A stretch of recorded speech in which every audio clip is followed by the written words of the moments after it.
Selamat pagi. Perkenalkan, nama saya Igede Santana Wiratmaja. Saya sebagai ketua kelompok dari kelompok 8, peneliti K52 PRD.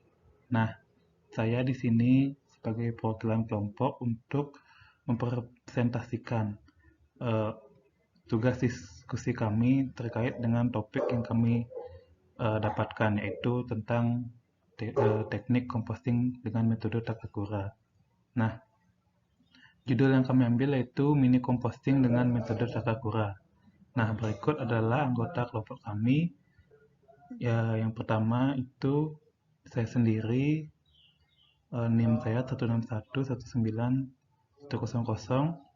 Kemudian eh, Muhammad Yusvaldo Aldrian, NIM 161191133.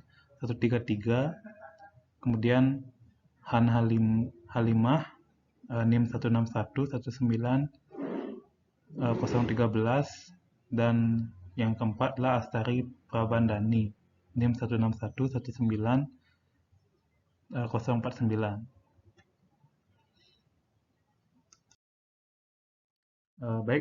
Ini adalah garis besar presentasi yang kami bawakan. Jadi presentasi kami ini terdiri dari 17 slide dengan komponennya. Yang pertama adalah problem definition, kemudian ada important design requirement, kemudian ada alternative concept, ada final concept, detail design, selanjutnya adalah close up view and special picture, kemudian result analysis, eksperimen and model, yang terakhir adalah summary. Baik, kita mulai dari yang pertama, problem definition. Baik, jadi ini adalah masalah yang kami tangkap. Kenapa kami memilih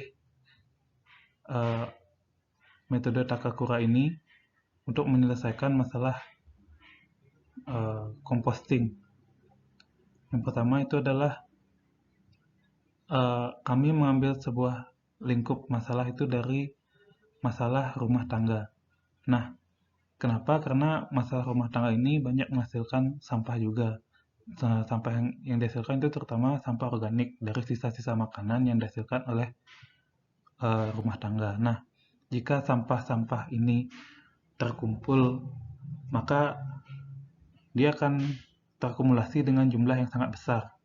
Nah, jika kita berhasil untuk mengolah kembali sampah organik itu, dan tentunya kami gunakan metode Takakura ini untuk mengolah sampah organik tersebut menjadi kompos, maka sampah organik itu akan dapat berguna kembali untuk rumah tangga. Nah, itulah pertama.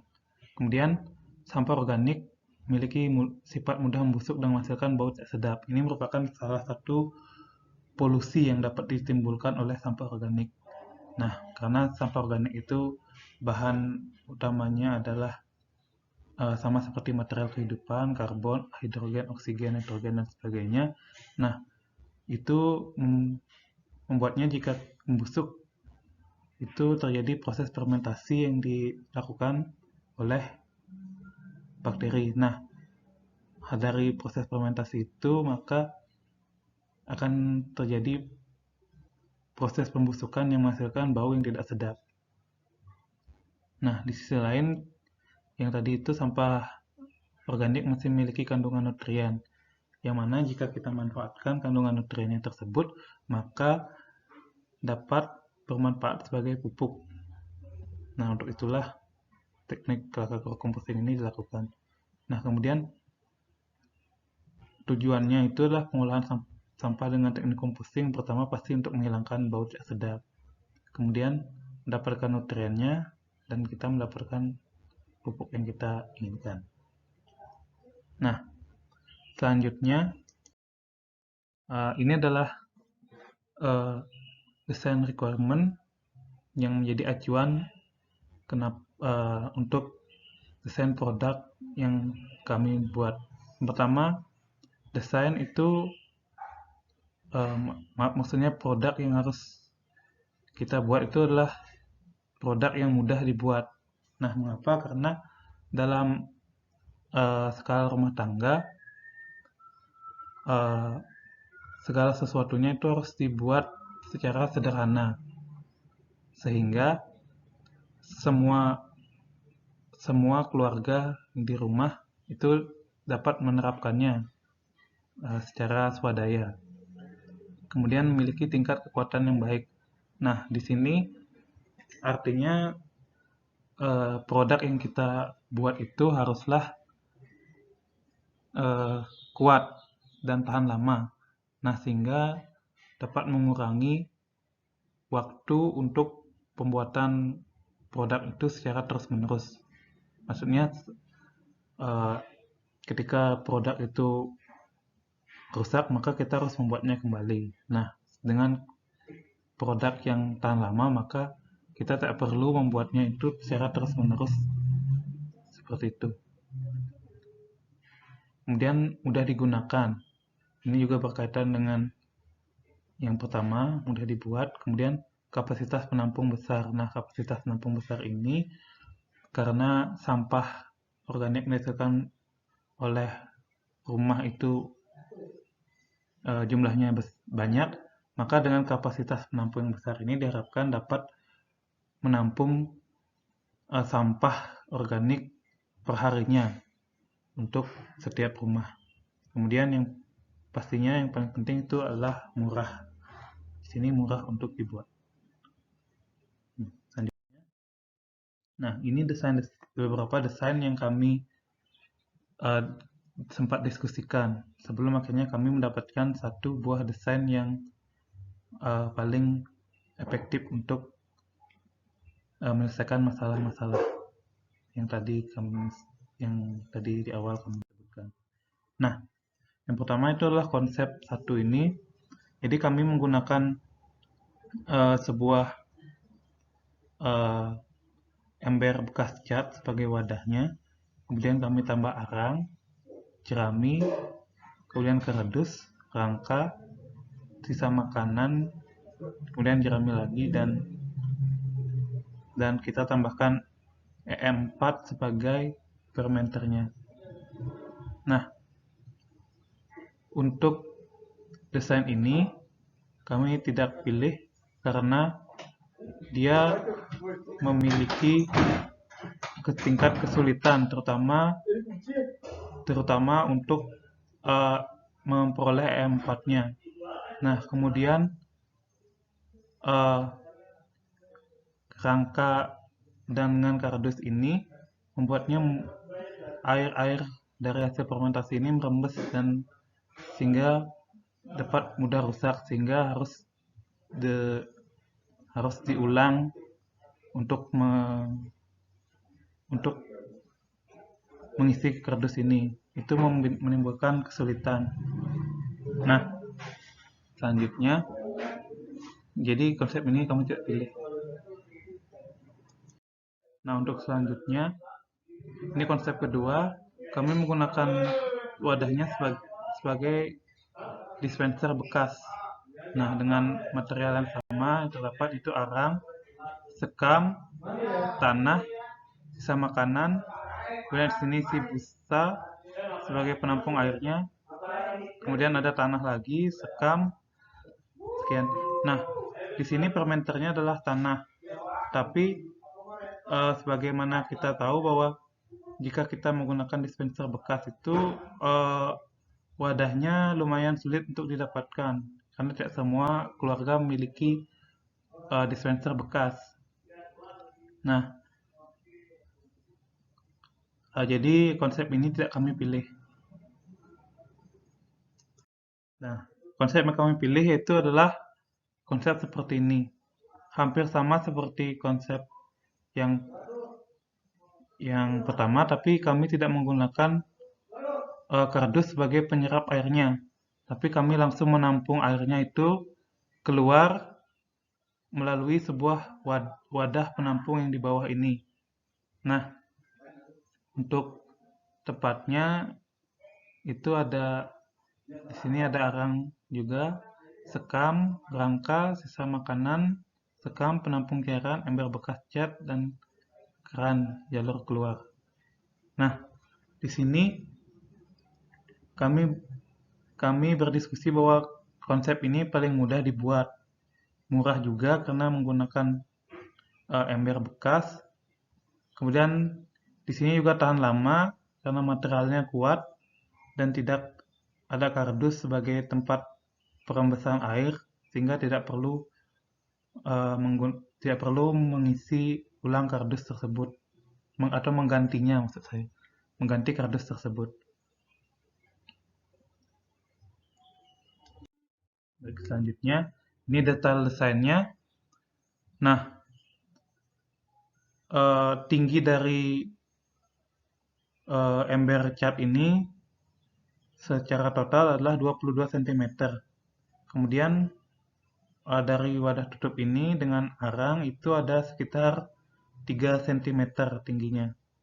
Kemudian panjang keran yang kami gunakan adalah 8 cm karena pancurannya paling optimum. Nah, diameter dari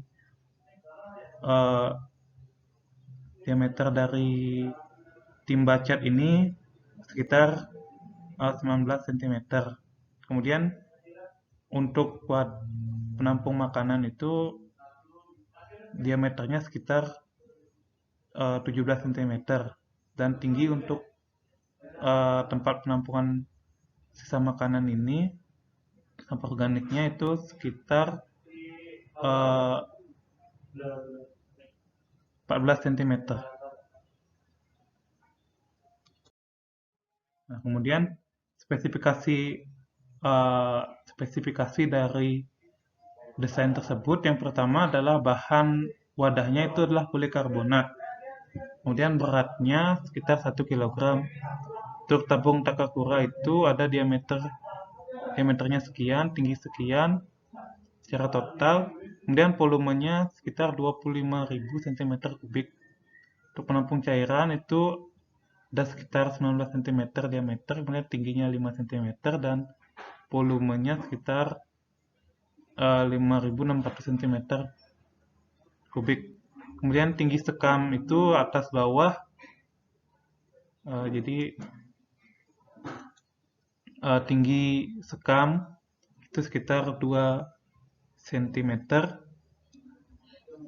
sama di atas dan bawah. Kemudian rangka kawat itu diameternya 17 cm dengan tinggi 10 cm dan lebar setiap bagiannya itu lebar partisinya sekitar 1 cm. Nah, untuk keran cairannya tadi 2 cm dan 4 cm dan tempat arang itu tingginya 3 cm dengan penampungnya sekitar 250 gram arang. Nah, kemudian desain ini mencakup bagian dalam komposter. Ini bagian dalam komposternya. Saya perhatikan. Kemudian arang ini fungsinya sebagai peredam bau ketika limbah organik ini mulai terfermentasi hingga akhirnya nanti tidak ada bau yang keluar. Kemudian wadah penampung cairan ini merupakan tempat perembasan air etanol hasil dari fermentasi ini. Kemudian sekam ini berfungsi sebagai fermenternya karena memiliki mikroorganisme di dalamnya. Nah, kemudian untuk kita melihat secara lebih dekat, itu ini contoh timba cat yang kami gunakan. Timba catnya tidak terlalu besar. Ini adalah ukuran timba cat yang sedang, sehingga tidak makan banyak ruang dengan kapasitas penampung yang cukup untuk menampung limbah sisa makanan rumah tangga perharinya. Kemudian ini ruang penampung cairan, fungsinya untuk mencegah perembesan air pada dinding itu jika kita menggunakan eh, kardus sehingga kondisi kelembabannya tetap terjaga. Kemudian ini arangnya dan ini wadah dengan sekam itu yang mempercepat proses fermentasi. Baik, ini pemodelan jika kita bandingkan dengan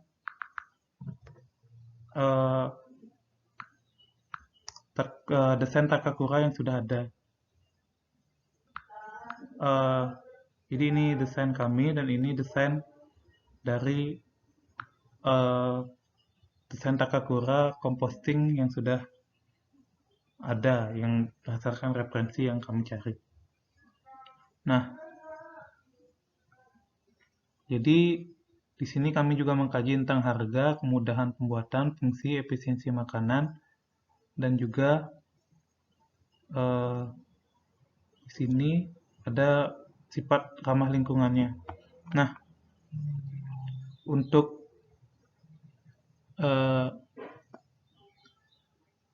analisisnya sebagai berikut. Ini present result dari hasil yang dipublikasi oleh Ulfa, Nurulita, dan Budiono tahun 2012. Dari hasil observasinya adalah sebagai berikut.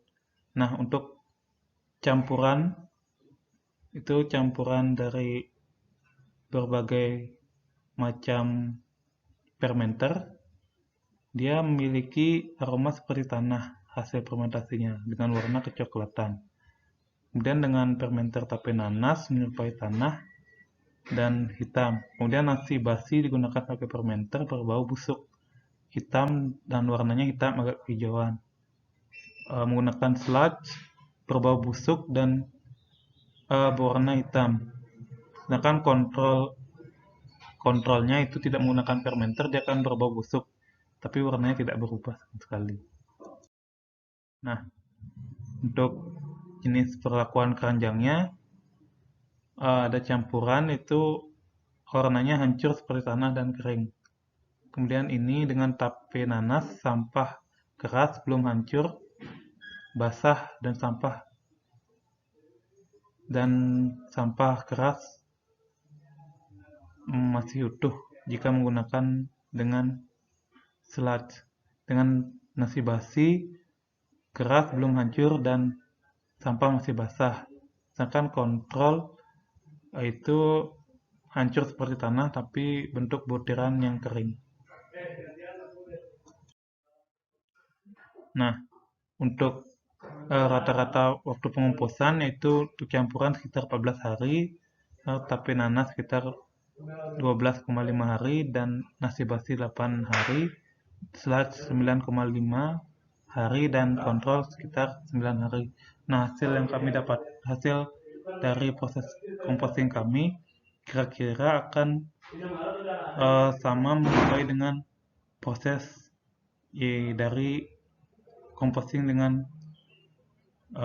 dengan perlakuan campuran.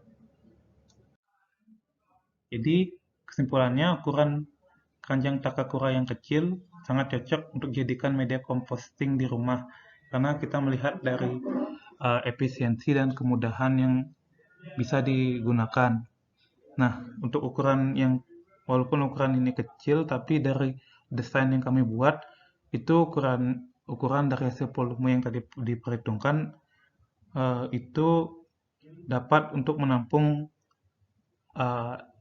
limbah organik rumah tangga perharinya. Kemudian desain yang praktis dengan kit yang lengkap akan menjadi pilihan yang jika ingin membuat kompos di rumah tanpa kotor dan berbau yang tidak sedap. Nah, sekian dari hasil presentasi kelompok kami. Semoga dapat memberikan manfaat yang baik. Sekian dan terima kasih. Kami juga mengucapkan terima kasih kepada seluruh pihak yang membantu pengerjaan tugas ini. Baik, sekian. Jika ada salah kata, saya Saya mohon maaf.